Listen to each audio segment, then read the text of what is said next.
بعض لوگ یا معاشرے کے اندر یا گھر والوں کے دباؤ پر روزہ رکھ لیتے ہیں، سوسائٹی کے پریشر پر روزہ رکھ لیتے ہیں، جبکہ ان کی نیت روزہ رکھنے کی بالکل نہیں ہوتی. اس کو کیسے دیکھا جائے گا؟ اللہ تعالیٰ کے ہاں تو عبادات اسی وقت پہنچتی ہیں جب کہ اس کے پیچھے تقویٰ ہوتا ہے. قربانی پر تبصرہ کرتے ہوئے قرآن مجید نے یہ کہا کہ لن ینال اللہ لحومھا ولا دماؤھا ولکن ینالہ التقویٰ منکم. یعنی آپ کے اندر تقویٰ تھا، آپ کی نیت تھی، آپ کا ارادہ تھا، آپ خدا کی خوشنودی حاصل کرنا چاہتے تھے، اس مقصد کے لیے آپ نے عبادت کی ہے تو اللہ کے ہاں اسی کا اجر ہے. اس طرح کی چیزیں جو لوگ کرتے ہیں، اگر وہ آپ یہ کہہ سکتے ہیں کہ چلیے کسی نہ کسی حد تک ان کے اندر کچھ رجحان پیدا ہوگا. دعوت کے لحاظ سے آپ نے کسی آدمی کو کہا کہ ذرا روزہ رکھ کے تو دیکھو. کوئی آدمی روزے سے بہت ڈرا ہوا تھا، گھبرایا ہوا تھا کہ معلوم نہیں کیا ہو جائے گا جب میں کھاؤں گا نہیں پیوں گا، تو آپ نے مشق کے لیے کہہ دیا کہ روزہ رکھ لو. تو یہ آپ کے حوالے سے تو ایک معقول بات ہو سکتی ہے، لیکن اجر اسی چیز کا ملے گا جو اللہ کے لیے کی جائے گی. اچھا، ایک کویشچن یہ ہے کہ ایک روایت ہے، نبی صلی اللہ علیہ وسلم نے فرمایا کہ جب روزے کی حالت میں ہو تم سے کوئی جھگڑے یا تمہیں کوئی گالی دے تو تم اس سے مت جھگڑو، بلکہ کہہ دو کہ بھائی میں روزے سے ہوں. کیا اس کا یہ مطلب ہے کہ جب میں روزے سے نہ ہوں تو میں بھی پھر جھگڑوں اور اس سے بھی گالی دوں؟ نہیں، یہ مطلب نہیں ہوتا. ایسے موقعوں پر در حقیقت یہ بتانا مقصود ہوتا ہے کہ عام حالات میں تو چلیے کسی آدمی سے کوئی غلطی ہو گئی، غلطی ہی ہوتی ہے، لیکن اگر ایک شخص نے روزہ رکھ کر بھی یہی کام کیا ہے، مسجد میں جا کے بھی یہی کام کیا ہے، حرمین میں جا کر بھی یہی کام کیا ہے، تو یہ بہت افسوس کی بات ہے. آپ یہ دیکھیں کہ حج کے معاملے میں بھی یہی کہا گیا کہ لا جدال ولا فسوق لا رفس، یعنی وہاں پر کوئی شہوانی رفث ولا معاملات فسوق. نہیں ہونی چاہیے، کوئی نافرمانی کی چیز نہیں ہونی چاہیے، کوئی جدال یا کوئی جھگڑا نہیں ہونا چاہیے. تو اس کا مطلب یہ ہوتا ہے کہ عام زندگی کے اندر تو آپ کو یہ سب کچھ نہیں کرنا، لیکن وہاں اگر کوئی کوتاہی ہو گئی ہے تو اسی لیے تو روزے رکھ رہے ہیں آپ، اور اسی لیے حج کے لیے آ رہے ہیں تاکہ آپ شیطان کو شکست دے سکیں. یہاں پر بھی آپ وہی کام کر رہے ہیں. تو یہ بتایا گیا ہے کہ روزے میں چونکہ ذرا قوا مزمل ہوئے ہوتے ہیں تو بعض اوقات بعض لوگوں میں رد عمل کی سی ایک صورت پیدا ہو جاتی ہے.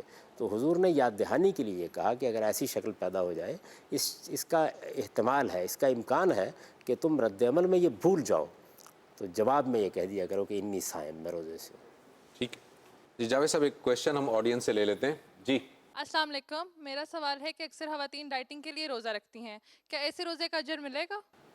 جی جاوید صاحب. اس سے ڈائٹنگ ہو جاتی ہوگی.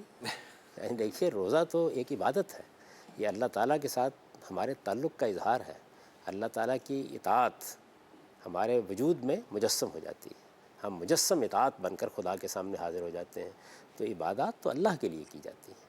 یعنی دیکھیے، بات یہ ہے کہ میں اپنی ماں کے پاس جاتا ہوں ماں کی خوشنودی کے لیے، میں اس کے پاؤں دباتا ہوں اس کی خوشنودی کے لیے، میں اس کا ہاتھ چومتا ہوں، میں اس کی خدمت میں حاضر ہوتا ہوں، میں اس کے دکھ درد میں شریک ہوتا ہوں. تو میرے سامنے جو چیز ہوتی ہے وہ ماں کی خوشنودی ہے. اسی طرح عبادات اللہ تعالیٰ کے ساتھ تعلق کا اظہار ہے. ان کو اس پہلو سے کبھی نہیں دیکھنا چاہیے کہ اس سے آپ کو دنیا میں کیا فائدہ ہوگا. یہ تو آپ اپنے رب کو خوش کر رہے ہیں. دور حاضر میں اصل میں جو بنیادی مسئلہ پیدا ہوا ہے وہ یہ کہ لوگ مذہبی گھرانوں میں پیدا تو ہو گئے، لیکن مذہب کی حقیقت کے، خدا کے ساتھ آپ کے تعلق کی معرفت آپ کو حاصل ہو جائے، یہ شعور کی سطح پر نہیں ہوتی. تو وہ محسوس کرتے ہیں کہ اچھا یہ کچھ عبادات بھی ہیں، یہاں پہ کچھ آپ کو روزہ بھی رکھنا ہوگا، کچھ نماز بھی پڑھنی ہوگی.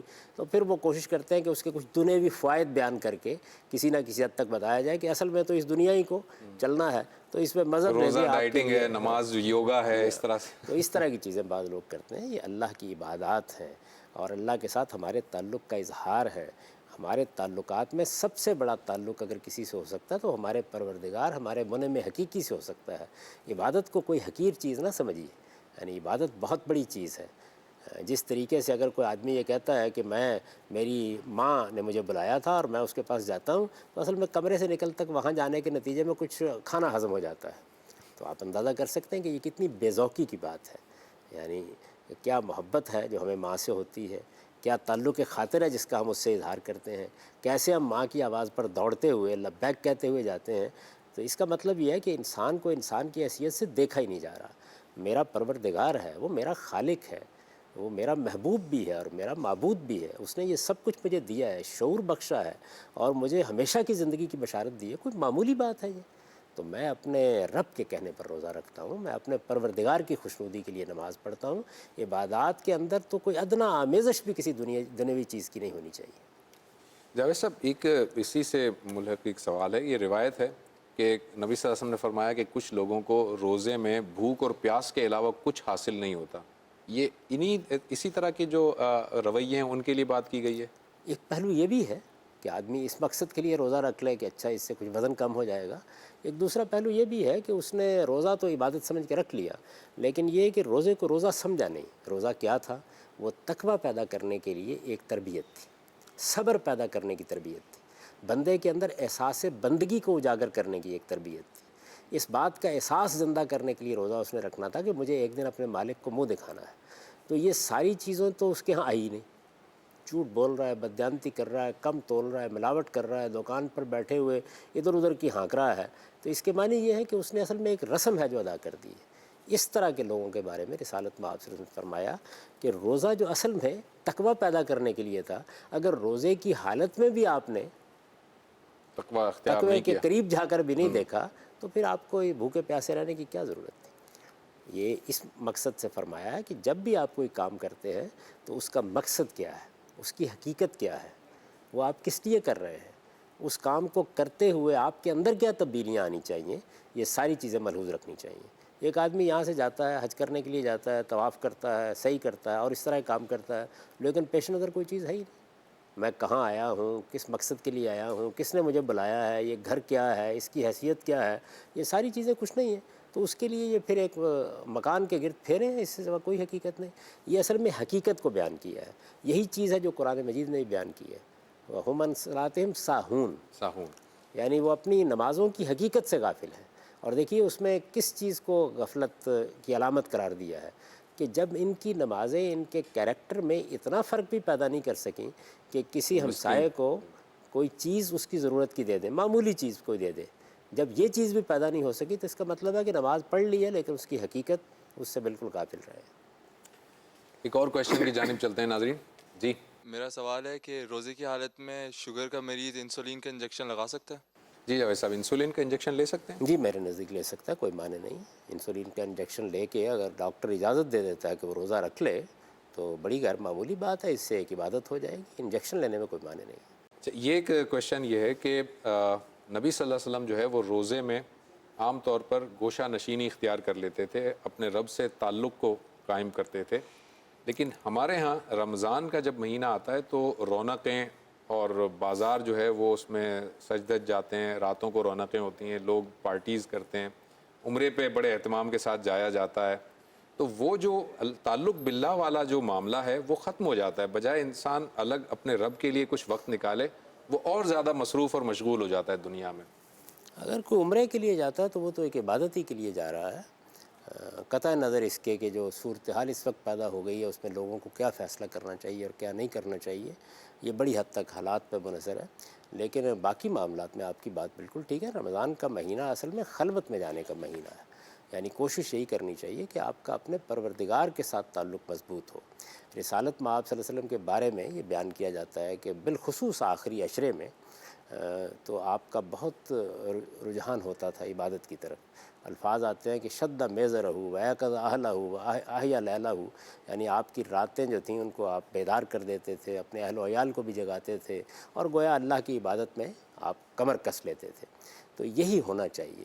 یعنی یہ جو ہمارے ہاں عام طور پر ہوا ہے اور خاص طور پر بدقسمتی کی بات ہے کہ میڈیا پہ بہت ہوا.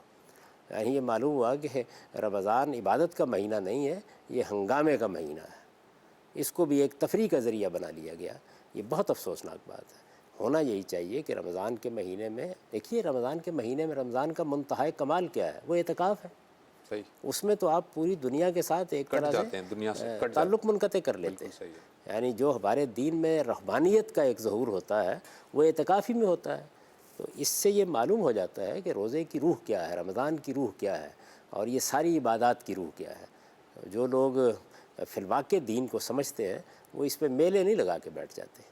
ان کی کوشش یہ ہوتی ہے کہ یہ وقت اصل میں اپنے اندر جھانکنے کا ہے، اپنے باطن کو دیکھنے کا ہے، اپنے آپ کو خدا سے متعلق کرنے کا ہے، اپنا جائزہ لینے کا ہے، اپنے ذہن کی تطہیر کا ہے. اس طرف توجہ ہونی چاہیے. ٹھیک. جاوید صاحب، یہ رمضان میں شیطان کو بند کر دیا جاتا ہے لیکن شیطان کا بند ہونے کے بعد عملی ظہور تو نظر نہیں آتا، یہ کیا ہے طریقہ؟ دیکھیے، اللہ تعالیٰ کا جو اس دنیا میں قانون ہے اس کی روشنی میں اس کو سمجھنا چاہیے. وہ قانون یہ ہے کہ جس وقت ہم کوئی نیکی کا ارادہ کرتے ہیں، ارادہ ہمارے اندر سے اٹھتا ہے، اس لیے کہ اللہ تعالیٰ نے ہمیں اختیار دیا ہے اور یہ بتا دیا ہے کہ جب میں نے اس نفس انسانی کا تصفیہ کیا، اس کو نقص سے درست کیا، تو فعلہا مہا فجورہا و تقواہا، اس کے اندر میں نے یہ رجحان بھی رکھ دیا کہ یہ برائی کر سکتا ہے، یہ بھی رکھ دیا کہ یہ نیکی کر سکتا ہے، اور نیکی اور بدی کا شعور بھی اس کو دے دیا۔ ٹھیک ہے۔ اسی کو دوسری جگہ بیان کیا کہ ہدینہ السبیل، اس کو راستہ دکھا دیا، ہدینہ النجدین، دونوں راستے اس پر واضح کر دیے۔ تو انسان کے اندر بھی برائی کے داعیات موجود ہیں۔ وہ کہاں سے پیدا ہوتے ہیں؟ انسان کے اندر شہوات ہیں، خواہشات ہیں، جذبات ہیں، یہی چیزیں ہیں جو برائی کی طرف میلان کا ذریعہ بن جاتی ہیں۔ یہ ہمارے اندر موجود ہے۔ یہ جو اندر کے داعیات ہیں یہ ارادہ پیدا کرتے ہیں، یعنی میں ایک انسان کی حیثیت سے ایک برا ارادہ کرتا ہوں یا ایک اچھا ارادہ کرتا ہوں، تو اللہ تعالیٰ کا قانون یہ ہے کہ جب میں اچھا ارادہ کرتا ہوں، اس کے لیے اقدام کرنا شروع کر دیتا ہوں، میرے اندر ایک عزم اور حوصلہ پیدا ہوتا ہے کہ میں نماز پڑھنے کے لیے جاؤں گا، میں کسی کی مدد کروں گا، میں کسی غریب کے ہاتھ پکڑوں گا، میں کسی ضعیف کے لیے سہارا بنوں گا۔ جیسے ہی میرے اندر ایک اچھا ارادہ پیدا ہوتا ہے تو کچھ وقت کے بعد فرشتے میری مدد کرنا شروع کر دیتے ہیں۔ یعنی اللہ کی ایک مخلوق ہے، اللہ کے فرشتے، جو ظاہر ہے کہ نیکی اور خیر کی ترغیب دیتے ہیں۔ اس کو قرآن مجید نے جگہ جگہ بیان کیا ہے کہ جب اللہ کے کام کے لیے کوئی شخص اٹھ کھڑا ہوتا ہے، نیکی کے لیے اٹھ کھڑا ہوتا ہے، تو فرشتے اس کے لیے دعائیں بھی کرتے ہیں، اس کی مدد بھی کرتے ہیں، اس پر سکینت بھی نازل کرتے ہیں۔ یہ اللہ کی تائید گویا حاصل ہو جاتی ہے نیکی کو۔ اب اس کے بالکل برخلاف کی صورتحال کو دیکھیے کہ ایک آدمی برائی کا ارادہ کرتا ہے۔ برائی کا جب وہ ارادہ کرتا ہے تو اللہ تعالیٰ اس کو مہلت دیتے ہیں کہ وہ اپنے ارادے پر نظر ثانی کر لے، لیکن وہ اپنے ارادے پر جم جاتا ہے، برائی کی طرف اس کا میلان منتہا کو پہنچ جاتا ہے، وہ فیصلہ کر لیتا ہے کہ اب مجھے برائی کا ارتکاب کرنا ہے، اس کے لیے نکل کھڑا ہوتا ہے۔ تو کچھ وقت کے بعد پھر اللہ تعالیٰ اس غفلت کی سزا میں شیاطین کو موقع دے دیتے ہیں کہ اب وہ چاہیں تو اس پر مسلط ہو جائے۔ اس کی آخری صورت وہ ہے جس کو سورہ زخرف میں بیان کیا ہے کہ وَمَن یَعْشُ عَن ذِکْرِ الرَّحْمَٰنِ نُقَیِّضْ لَهُ شَیْطَانًا وَهُوَ لَهُ قَرِینٌ، یعنی جب کوئی آدمی خدا کی یاد سے اپنے آپ کو الگ کر لیتا ہے، غافل ہو کر رہ جاتا ہے، تو پھر ایک شیطان اس کے اوپر مسلط کر دیا جاتا ہے۔ یہ عام قانون ہے۔ تو اللہ تعالیٰ کہتے ہیں کہ رمضان کے مہینے میں یہ جو دوسری چیز ہے ٹھیک ہے، یہ ختم ہو جاتی ہے۔ یعنی گویا وہ دوسری حدیث میں یہ بات بیان بھی ہوگی کہ مردۃ الجن، یعنی جنات میں سے جو شیاطین ہیں اور جو اس طریقے سے ترغیب دیتے ہیں، جب آپ برا ارادہ کر لیتے ہیں، برائی کی طرف چل نکلتے ہیں، ان کو بند کر دیا جاتا ہے۔ اور یہ بالکل ایک مشاہدے کی چیز ہے، یعنی ہر آدمی یہ دیکھتا ہے کہ نیکی کی ترغیب پیدا ہو جائے تو آدمی کے لیے بڑی سہولت ہوتی ہے رمضان میں، یعنی ایک فطری رجحان پیدا ہوتا ہے، داعیات زیادہ ہو اور جاتے ہیں اسی نیکی کے۔ طریقے سے برائی کی طرف ایک فطری روک لگی ہوتی ہے۔ تاہم آدمی آگے بڑھتا ہے تو کوئی دوسری طاقت یا کوئی خارجی طاقت اس کو برائی کی طرف نہیں لے جاتی۔ یہ رعایت ہے جو رمضان میں دی جاتی ہے، لیکن جو میرا ارادہ ہے، میرا رجحان ہے، میرے اندر برائی کا میلان ہے، وہ تو ویسے ہی کام کرتا رہتا ہے۔ ٹھیک ہے۔